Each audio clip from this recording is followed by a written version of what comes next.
What's up? What's up mga kachinoys? Welcome back to my channel. Linis, linis, linis. Ang sarap. Ilang-ilang dinagya. Welcome to SM City, Iloilo.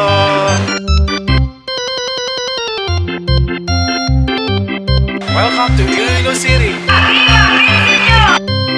Ang ganda-ganda. Sarap. Ang sarap.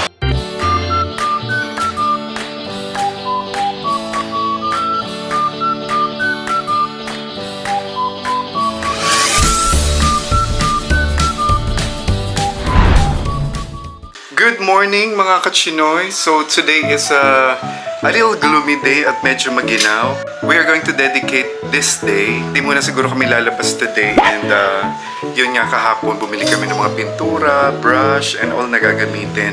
So magre-repaint kami today. Mag-handyman ulit kami parang 2 years back lang nung nag-super rin kami.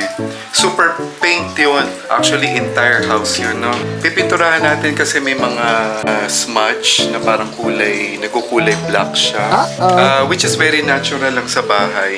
Kasi nga yung moist, tapos yung humidity, ganyan. Oh no! So ito, ayan. And then yung likod nitong refrigerator. Yun ang goal namin for today. So,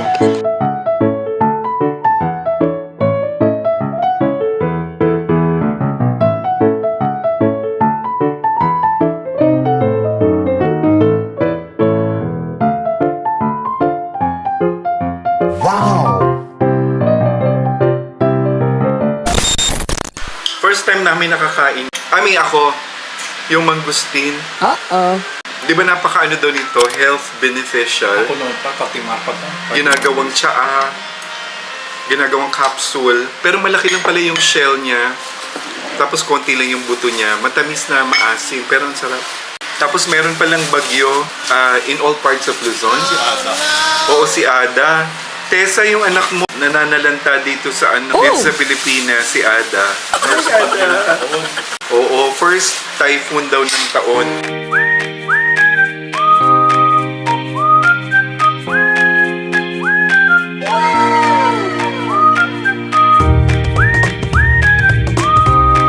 Ang dami talagang lilinisin. Naiwan ako mag-isa rito kasi si Noy magkakaroon sila ng class reunion. Makikita-kids sila today. Pa-practice sila ng dance rehearsal. Kasi meron silang presentation later on. So, nandito lang ako sa bahay at busy-busy naglilinis. Ang daming dapat linisan kasi it's been 2 years, no? Although, of course, sila Doen and Jassel, I appreciate it so much na they come here once in a month para rin maglinis and mapanatili yung kaayusan ng bahay. Ayan. I wanna keep myself busy. Linis, linis, linis. Clean, clean, clean. Ayan.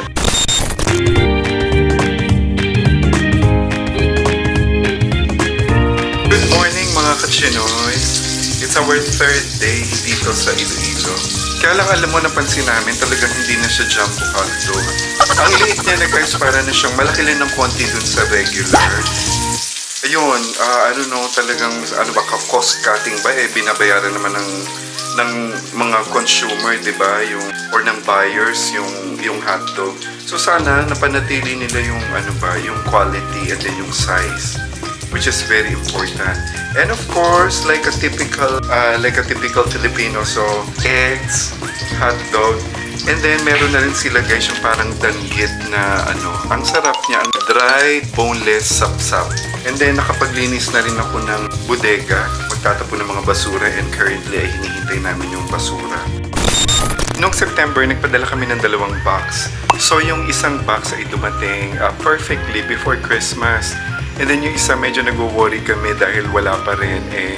Second week ng January, sabay lang yun na pinadala namin. Sobrang happy ko kasi nung isang araw lang, dinala na yung box, bali pinadala yon at dineliver sa bahay nila Noy sa Haniway. Tapos kanina, ayan, kinuha na namin. So, eto na siya.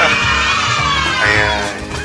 Of course, kung ano-anong mga laman nito, ang dami yung mga nabili kong mga vintage sa thrift shop. And I am very happy to display them dito sa aking bahay. Mga kung ano pang mga ibang abubot doon. Tsaka yung mga CDs ko, tsaka ibang plaka pa, ayan.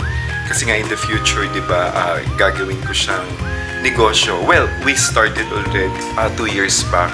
Magiging busy ako ngayon sa paghahalungkat at pag-organize ulit kung saan ko ilalagay ang mga ito. So, ang bango niya. Sabi nila kapag yung box daw galing sa abroad, mabango talaga siya. Which is actually true. Wow! Ayan guys, so kung ano-ano yung mga laman. Basically, mga porcelain dolls ko. I'm also planning to buy a display cabinet para mailagay ko na sila. And then, sobrang dami pa rin dyan sa Canada. Siguro, meron pa mga 3 porokan yan. Itong lampshade na sobrang gustong-gusto ko, hindi naman siya nabasag. Kasi binubble wrap ko siya talaga. Tapos, yung dito nga lang medyo parang napisa or na-deform siya ng konti kasi malutong na siya kasi nga vintage na to. Basically, mga pang-display and of course, yung napakaraming Barbie. So, 1, 2, and then 3. Ganyang karami yung Barbie. Tapos ito binubuksan ko is a Japanese doll na natsyempohan ko rin sa thrift shop. Nakakatuwa siya, super cute. Ang ate ko gustong-gusto rin ito mga.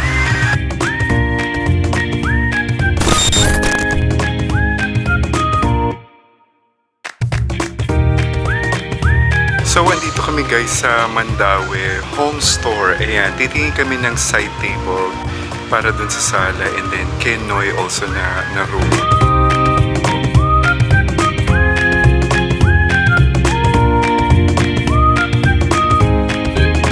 A few moments later.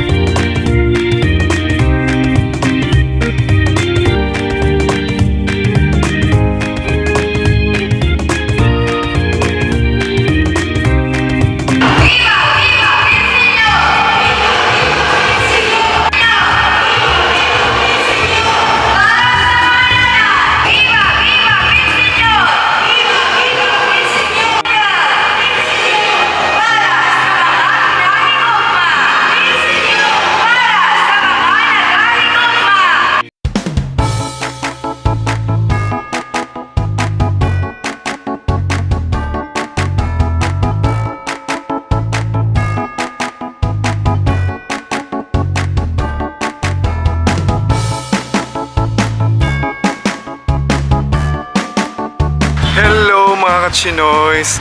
It's Sunday today and kakatapos lang nung misa namin 7 to 8 p.m. And nandito kami sa isa sa pinakamagandang simbahan dito sa Iloilo. Actually, sobrang dami nila, no? Ang mga lumang simbahan, ang daming matatagpuan talaga dito sa Iloilo. So ito yung Molo Church. So after 2 years ay nakadalaw ulit kami rito. Ayan. Ang ganda-ganda niya. And by the way, itong Molo Church, lahat ng mga saints dito ay babae. Yan sa likod ko ang parang Athens. Ayan, Athens ang motif nung park sa harap ng simbahan. Ang ganda-ganda, it's glittering. Tapos, Pasko feels pa rin dito. It's already January 17.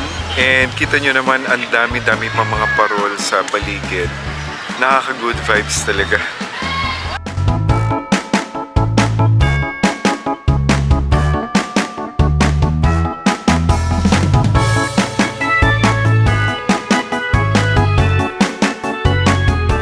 Ayan guys, nakikita nyo yung Christmas tree dito. 2 years ago, iba yung motif. So we believe na sponsored ng Tanduay. Gaan ng may kasama, ayan. Tapos nakalagay dun sa gilid yung logo ng Tanduay.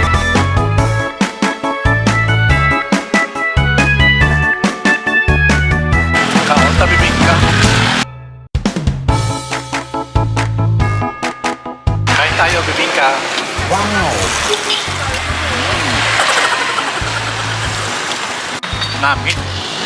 Nasa Molo kami ngayon, Molo Plaza, harap ng church. Dito sa harap ng Molo Church ay meron nagbebenta ng mga bibingka ganyan at saka yung mga ibang street food. Natikman na namin before, masarap siya. Well, tingnan natin kung may difference.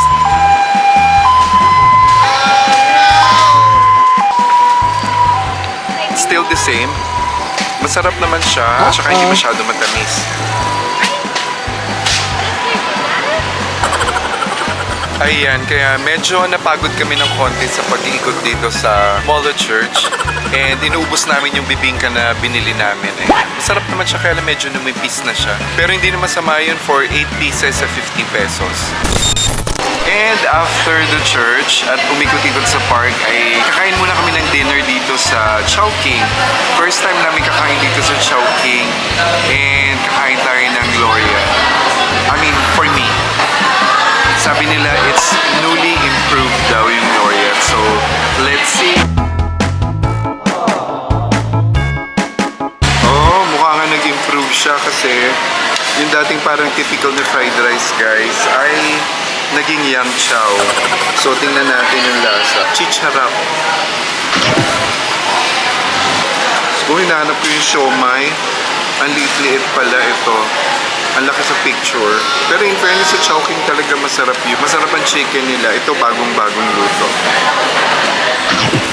Harap. Ang sarap.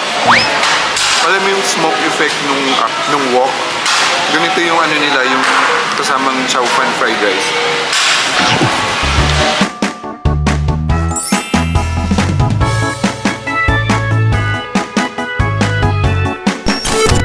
So, nandito kami at may inasikaso kami sa Pag-ibig Office.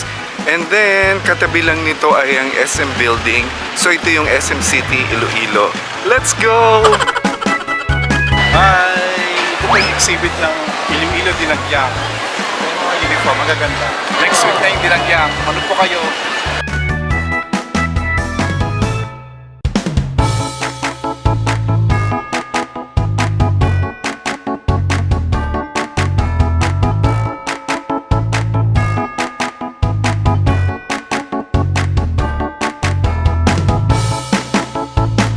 So, welcome to SM City, Iloilo! SM City Iloilo in Mandurriao, which opened on June 11, 1999, had its first major expansion known as the Annex or South Point, established in 2009 to house more food-based tenants. This was followed by a larger expansion, the North Wing, which opened in 2015 to add over 165 shops and restaurants. It features a 4-level complex and is a major shopping destination in the region.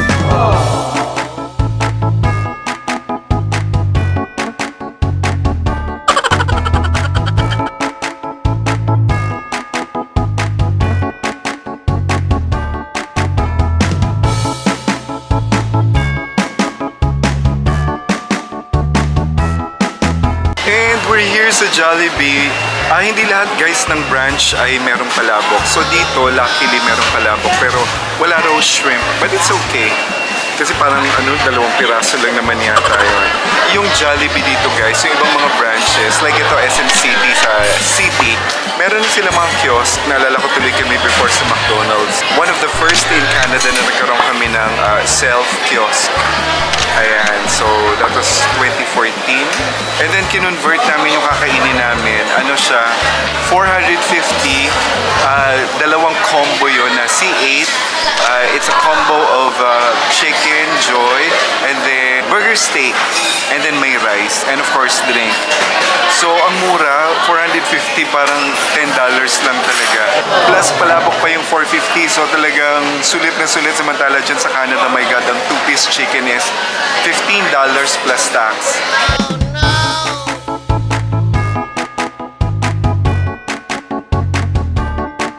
Eto na guys yung Jollibee order namin. Langhap sarap.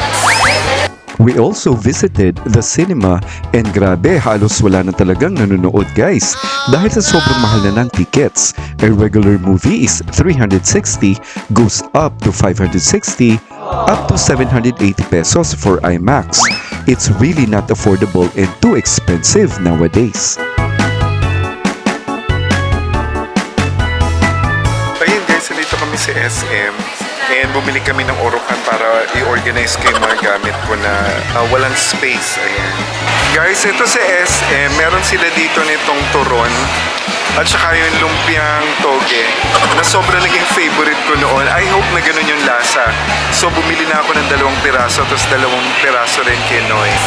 Ayan. And there you have it mga kachinoys. Kung kayo ay napadaan lang sa aking channel, please don't forget to subscribe, like, and hit the notification bell for my latest videos. Ito po si The Red Chinoy saying thank you and God bless everyone. Paalam!